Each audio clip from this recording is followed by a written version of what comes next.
সুপ্রিয় ষষ্ঠ শ্রেণীর শিক্ষার্থীরা, আসসালামু আলাইকুম। আরকে ইংলিশ কেয়ারের পক্ষ থেকে তোমাদেরকে শুভেচ্ছা জানাচ্ছি। আমি মোহাম্মদ রাসেল খান। আজকে নতুন আরও একটি ভিডিও নিয়ে তোমাদের সামনে হাজির হয়েছি। আজকের ভিডিওতে আমি আলোচনা করব তোমাদের 2025 সালের ইংরেজি বইয়ের lesson 3 at a railway station. এখান থেকে আজকে পুরো লেসনটি আলোচনা করব। তো আর কথা না বাড়িয়ে আমরা মূল আলোচনায় চলে যাই।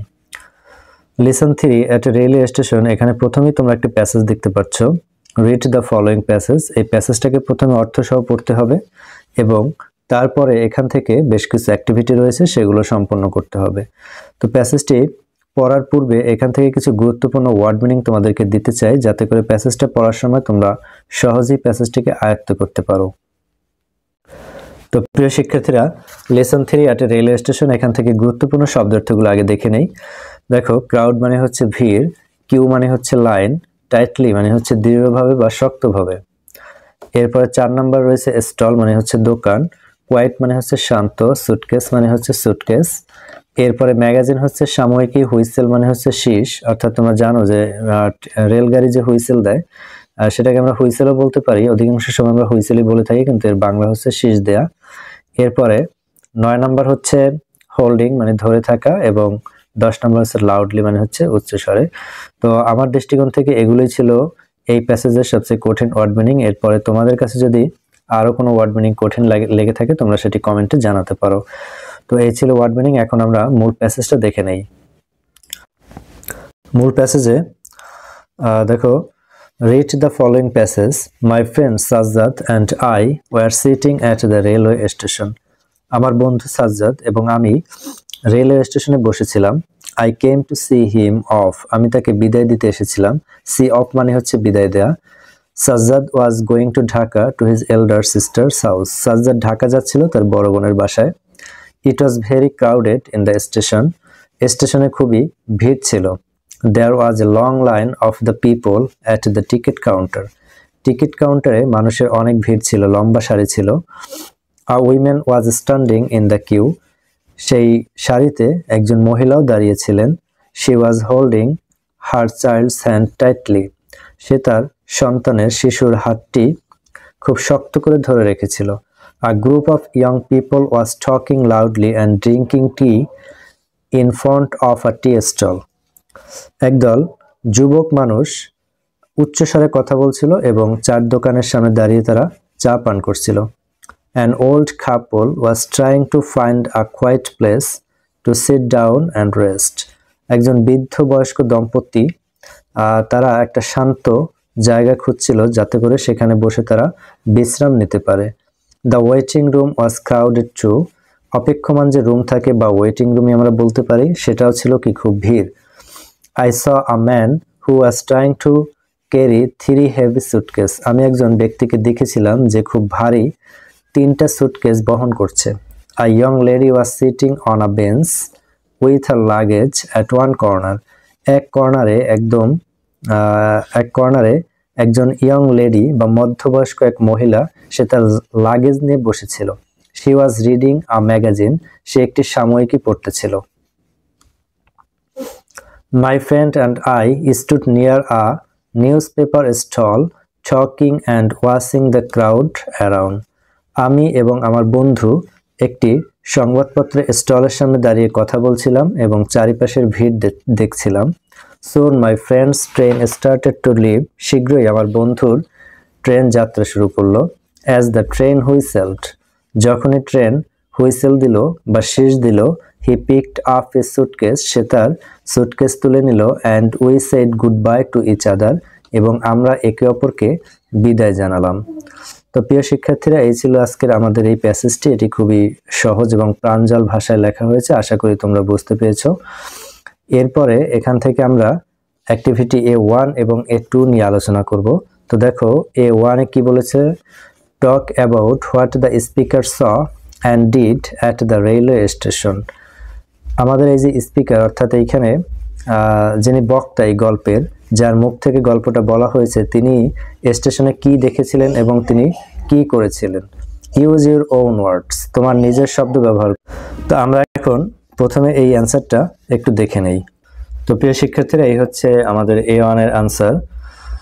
The speaker went to the railway station to see off his friend Sajjad, who was going to Dhaka.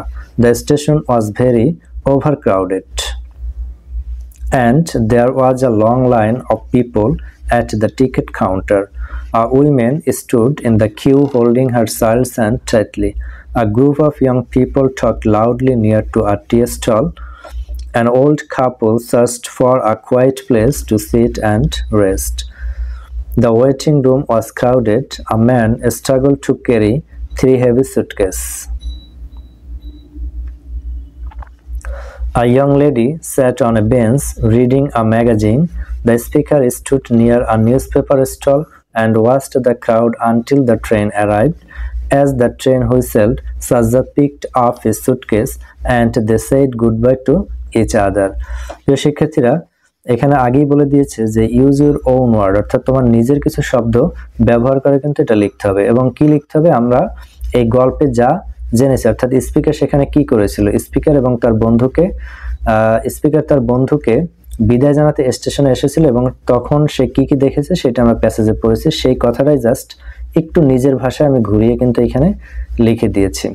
তো আশা করছি তোমরা এটা একটা স্ক্রিনশট রাখবে এবং পরবর্তীতে এটা কয়েকবার পড়লেই তোমরা এটার আনসার করতে পারবে। একদম এখানে যেরকম লেখা আছে এরকমই যে লিখতে হবে এমন কোনো কথা নেই, তোমরা চাইলে একটু ভিন্নভাবেও লিখতে পারো, কিন্তু মূল বিষয়টা যেন থাকে।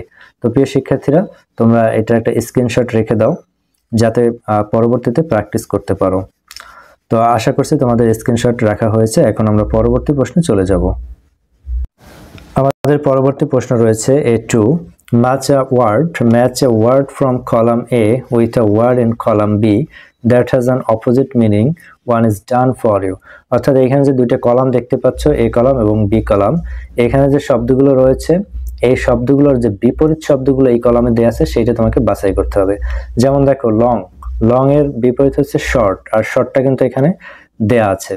তো ঠিক একইভাবে বাকিগুলো আমাদেরকে বাছাই করতে হবে। এখানে রয়েছে সি অফ, আমরা আগেই জেনেছি যে সি অফ মানে হচ্ছে বিদায় জানানো, তো সি অফ এর সাথে আমরা এখানে রিসিপ্টটাকে নিতে পারি। এরপরে লং দেয়া আছে, এরপরে কোয়াইট মানে হচ্ছে শান্ত, এর সাথে আমরা বিজিটাকে নিতে পারি। হেভি মানে হচ্ছে ভারী, এর সাথে আমরা লাইট নিতে পারি কারণ লাইট শব্দের অর্থ হচ্ছে হালকা। এরপরে পিক আপ মানে হচ্ছে কাউকে তুলে আনা, আর এখান থেকে আমরা এটার সাথে নিতে পারি ড্রপ, অর্থাৎ পিক আপের বিপরীত শব্দ হচ্ছে ড্রপ মানে হচ্ছে কাউকে নামিয়ে দেওয়া। তো পিক আপ এবং ড্রপ। তারপর আমরা অ্যান্সারগুলোকে একটু এক নজরে দেখে নেই। এক নজরে অ্যান্সারগুলো হচ্ছে see off receive, long short, quiet মানে হচ্ছে শান্ত এবং এর বিপরীত হচ্ছে বিজি, তারপর হচ্ছে হেভি মানে হচ্ছে ভারী, এর বিপরীত হচ্ছে লাইট হালকা, এরপরে পিক আপ এবং ড্রপ। তো প্রিয় শিক্ষার্থীরা, আশা করি তোমরা এটাকে বুঝতে পেরেছো। এখন আমরা পরবর্তী প্রশ্নে চলে যাই। আমাদের পরবর্তী প্রশ্নটি খুবই ইন্টারেস্টিং, এটি করতে তোমাদের খুবই ভালো লাগবে। খেয়াল করো, look at the picture below, নিচের ছবির দিকে তাকাও। Talk about what things you see and what are হ্যাপেনিংস।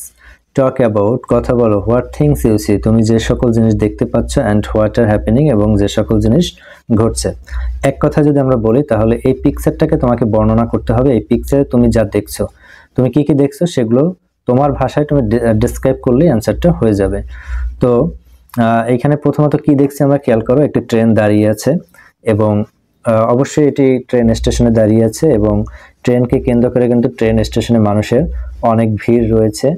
এবং এইখানে দেখো একজন ব্যক্তি কিন্তু বেশ কয়েকটা ভারী সুটকেস তার মাথায় বহন করছে এবং এই একজন হকার সে কিছু একটা বিক্রি করছে। এখানে কিন্তু স্পেসিফিক বোঝা যাচ্ছে না যে সে আসলে কি বিক্রি করছে।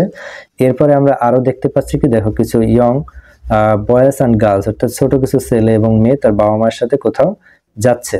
তো এই জিনিসটাই কিন্তু আমরা মূলত এই ছবিতে দেখতে পাচ্ছি। এখন এইটাকে যদি আমরা আমাদের মতো নিজেদের ভাষায় ইংরেজিতে লিখতে পারি তাহলে কিন্তু অ্যান্সারটা হয়ে যাবে। তারপরে সংক্ষেপে আমরা একটু অ্যান্সারটা দেখে নেই। প্রিয় শিক্ষার্থীরা, এই হচ্ছে আমাদের A3 এর আনসার। আমি তোমাদের জন্য আনসারটা দিয়েছি, তার মানে এই নয় যে তোমরা নিজেরা চেষ্টা করবে না, তোমরা এখান থেকে আনসারটা পড়তে পারো, তারপরে নিজেরা একটা লেখার অবশ্যই চেষ্টা করবে। তো দেখো, I see several things in the picture below, এই নিচের ছবিতে আমি বেশ কিছু জিনিস দেখতে পাচ্ছি। At first I can see standing train at the railway station. প্রথমত আমি যে জিনিসটা দেখছি সেটা হচ্ছে কি, স্টেশনে একটা দাঁড়িয়ে থাকা train. The station is over crowded, এবং এই স্টেশনটা হচ্ছে কি অতিরিক্ত মানুষের ভিড়। People are busy with their activities, মানুষ তাদের কর্মকাণ্ড নিয়ে ব্যস্ত। They are going to their desired destination, তারা তাদের কাঙ্ক্ষিত গন্তব্যে যাচ্ছে। A person is walking with heavy suitcase on his head, একজন মানুষ তার মাথায় ভারী সুটকেস নিয়ে হাঁটছে। A hawker is selling something at the station, একজন হকার এই স্টেশনে কিছু একটা বিক্রি করছেন। এবার থেকে some young boys and girls are going to somewhere with their parents, কিছু ছোট ছেলে এবং মেয়ে তার বাবা মার সাথে কোথাও যাচ্ছে। আমরা এখানে গোয়িং টু সামহোয়ার দিয়েছি কারণ আমরা আসলে স্পেসিফিক জানি না তারা কোথায় যাচ্ছে, তাই আমরা এখানে দিয়েছি going to somewhere with their parents.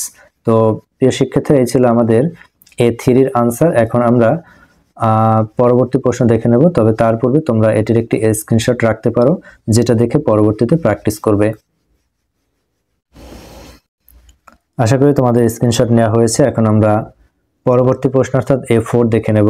Suppose you went to one of the places listed below, এই যে নিচে যে লিস্ট করা যে জায়গাগুলো আছে, ধরে নাও তুমি এর কোনো একটা জায়গায় গিয়েছিলে।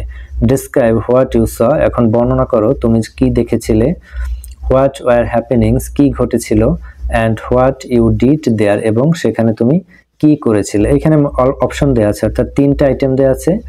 মনে করো তুমি যে কোনো একটা জায়গায় গিয়েছিলে, এখান থেকে আর শপিং প্লেস হতে পারে, আর বাস স্টেশন হতে পারে, আর ফেয়ার হতে পারে, যে কোনো একটা প্লেসে তুমি গিয়েছিলে এবং সেখানে তুমি কি দেখেছিলে, কি ঘটেছিল এবং কি করেছিলে, সেটাই জাস্ট তুমি তোমার ভাষায় লিখবে। তো আজকে এখান থেকে তোমাদেরকে আমি একটা আনসার করে দেবো, যেমন আমি 2 নাম্বার বাস স্টেশনের আনসারটা দিয়ে দেবো, কিন্তু বাকি 2টা 1 এবং 3 অবশ্যই তোমরা নিজেরা চেষ্টা করবে এবং তোমরা সেগুলোকে খাতায় লিখে কমেন্টে আমাকে দিতে পারো। আমি সেখান থেকে তোমাদেরকে কারেকশন করে রিপ্লাই দেব। তো প্রিয় শিক্ষার্থীরা, চলো এখন আমরা 2 নাম্বার আনসারটা একটু দেখে নেই। আমি এখান থেকে 2 নাম্বারটা নিয়েছি, বাস স্টেশন। বাকিগুলো অবশ্যই তোমরা ট্রাই করবে। দেখো, yesterday I was at a bus station, গতকাল আমি একটা বাস স্টেশনে ছিলাম। The air was filled with the sounds of engines starting, এবং সেখানে বাতাসটা পরিপূর্ণ ছিল কিসের দ্বারা, ইঞ্জিনের শব্দের দ্বারা। Announcements on the loudspeaker, মাইকের ঘোষণার দ্বারা। And passengers calling out to each other, এবং যাত্রীরা একে অপরকে ডাকছিল সেই শব্দের দ্বারা। অর্থাৎ বাস স্টেশনের একটা পরিচিত চিত্র কি, আসলে সেখান প্লেসটা সবসময় একটু ওভার ক্রাউডি থাকে, ভিড় থাকে, গাড়ির শব্দ থাকে, মাইকে যাত্রীদেরকে ডাকা হয়, তারপরে যাত্রীরা চিল্লাফালা করে, একে অপরের সাথে কথা বলে, ইত্যাদি ইত্যাদি। তো সেটাই এখানে ফুটিয়ে তোলার চেষ্টা করেছি। এরপর দেখো, people rushed around with luggages while some sat patiently on benches waiting for their buses, মানুষ কি করছে, তাদের যে লাগেজ আছে, সুটকেস আছে, সেগুলো নিয়ে কি তাড়াহুড়ো করে যাচ্ছে। while some sat patiently, যখন কেউ কেউ খুব শান্তভাবে বসেছিল on benches, বেঞ্চের উপরে, waiting for their buses, এবং তাদের বাসের জন্য অপেক্ষা করতেছিল। এরপরে দেখো, I had to wait for my bus, আমাকে আমার বাসের জন্য অপেক্ষা করতে হয়েছিল। So I spent the time observing the lovely scene and chatting with a fellow traveller about our destination, সুতরাং আমি কি করছিলাম, সেখানের চারপাশের এই যে সুন্দর দৃশ্যটাকে অবলোকন করছিলাম এবং আমি যেখানে যাব সেখানের আরো কিছু, সেই গন্তব্যের আরো কিছু যাত্রীদের সাথে কি কথা বলে সময় পার করছিলাম। তো প্রিয় শিক্ষার্থীরা, প্রশ্নে যা চেয়েছিল সেটাই কিন্তু এখানে দেয়া হয়েছে একেবারে সংক্ষেপ, অর্থাৎ তুমি কি দেখেছিলে, সেখানে কি ঘটেছিল এবং তুমি কি করেছিল। তো এই জিনিসগুলো তুমি দেখেছিলে এবং এইখানে সাধারণত যা ঘটে সেটাও কিন্তু এখানে লেখা রয়েছে এবং অবশেষে লেখা আছে তুমি কি করছিলে। তো প্রিয় শিক্ষার্থীরা, এই ছিল আজকে আমাদের ভিডিওটি যদি তোমাদের ভালো লেগে থাকে তাহলে অবশ্যই লাইক, কমেন্ট, শেয়ার করবে এবং চ্যানেলটি সাবস্ক্রাইব করে পাশে থাকবে। তোমাদের সকলকে প্রতি শুভকামনা জানিয়ে আজকের ভিডিওটি এখানেই শেষ করছি। আল্লাহ হাফেজ।